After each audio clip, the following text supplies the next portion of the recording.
يا أيها النبي لم تحرم ما أحل الله لك تبتغي مرضات أزواجك والله غفور رحيم. قد فرض الله لكم تحلة أيمانكم والله مولاكم وهو العليم الحكيم. وإذ أسر النبي إلى بعض أزواجه حديثا فلما نبأت به وأظهره الله عليه عرف بعضه وأعرض عن بعض فلما نبأها به قالت من أنبأك هذا قال نبأني العليم الخبير. إن تتوبا إلى الله فقد صغت قلوبكما وإن تظاهرا عليه فإن الله مولاه وجبريل وصالح المؤمنين والملائكة بعد ذلك ظهير. عسى ربه إن طلقكن أن يبدله أزواجا خيرا منكن مسلمات مؤمنات قانتات تائبات عابدات سائحات طيبات وأبكارا. يا أيها الذين آمنوا قوا أنفسكم وأهليكم نارا. يا أيها الذين آمنوا قوا أنفسكم وأهليكم نارا وقودها الناس والحجارة عليها ملائكة غلاظ شداد لا يعصون الله ما أمرهم ويفعلون ما يؤمرون. يا أيها الذين كفروا لا تعتذروا اليوم إنما تجزون ما كنتم تعملون. يا أيها الذين آمنوا توبوا إلى الله. يا أيها الذين آمنوا توبوا إلى الله توبة نصوحا عسى ربكم أن يكفر عنكم سيئاتكم ويدخلكم جنات تجري من تحتها الأنهار يوم لا يخزي الله النبي والذين آمنوا معه نورهم يسعى بين أيديهم وبأيمانهم يقولون ربنا أتمم لنا نورنا واغفر لنا يقولون ربنا أتمم لنا نورنا واغفر لنا إنك على كل شيء قدير. يا أيها النبي جاهد الكفار والمنافقين واغلظ عليهم ومأواهم جهنم وبئس المصير. ضرب الله مثلا للذين كفروا امرأة نوح وامرأة لوط كانتا تحت عبدين من عبادنا صالحين فخانتاهما فلم تغنيا عنهما من الله شيئا وقيل ادخلا النار مع الداخلين.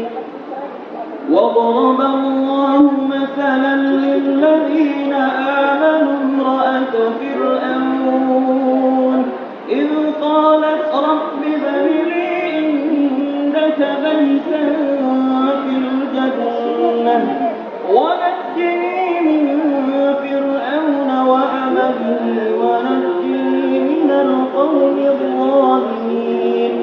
ومريم ابنة عمران التي أحصنت فرجها فنفخنا فيه من روحنا وصدقت بكلمات ربها وكتبه وكانت من القانتين. صدق الله العظيم.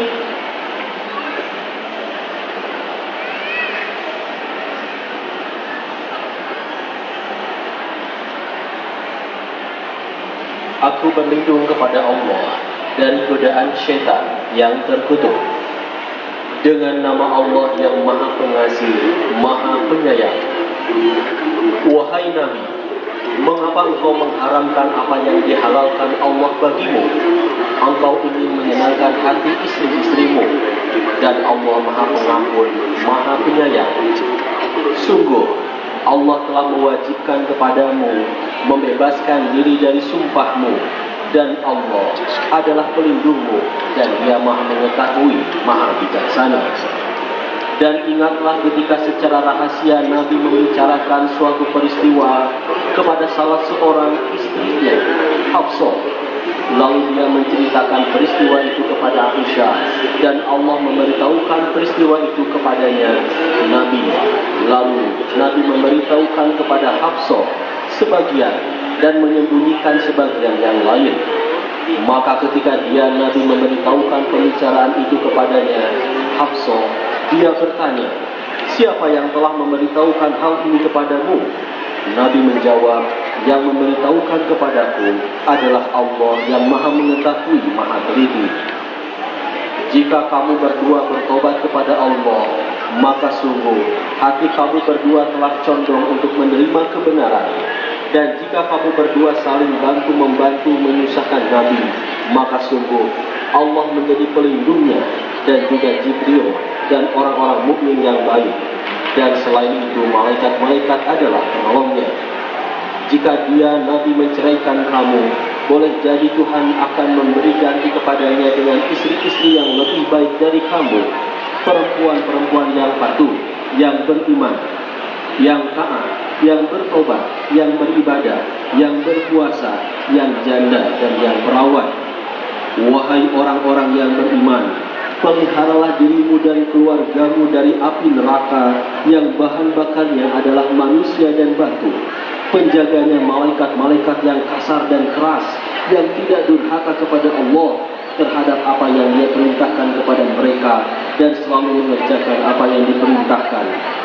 Wahai orang-orang kafir, janganlah kamu mengemukakan alasan pada hari ini. Sesungguhnya kamu hanya diberi balasan menurut apa yang telah kamu kerjakan.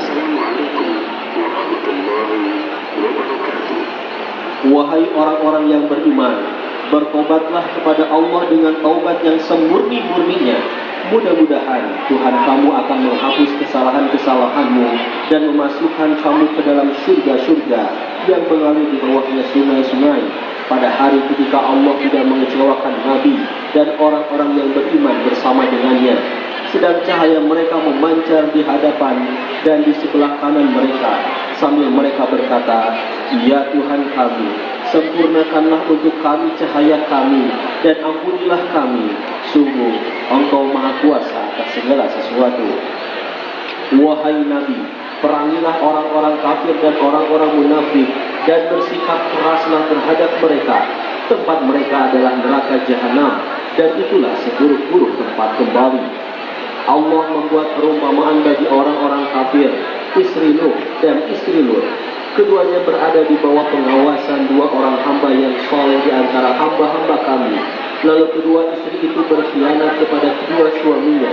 Tetapi kedua suaminya itu tidak dapat membantu mereka sedikit pun dari siksa Allah. Dan dikatakan kepada kedua istri itu, masuklah kamu berdua ke neraka bersama orang-orang yang masuk neraka. Dan Allah membuat perumpamaan bagi orang-orang yang beriman, istri Fir'aun, ketika dia berkata, ya Tuhanku, bangunkanlah untukku sebuah rumah di sisimu dalam surga, dan selamatkanlah aku dari Fir'aun dan perbuatannya, dan selamatkanlah aku dari kaum yang zalim. Dan Maryam, putri Imran yang memelihara kehormatannya, maka kami tiupkan ke dalam rahimnya sebagian dari ruh ciptaan kami, dan dia membenarkan kalimat-kalimat Tuhannya dan kitab-kitabnya, dan dia termasuk orang-orang yang taat. Maha benar Allah dengan segala firman-Nya. Assalamualaikum warahmatullahi wabarakatuh.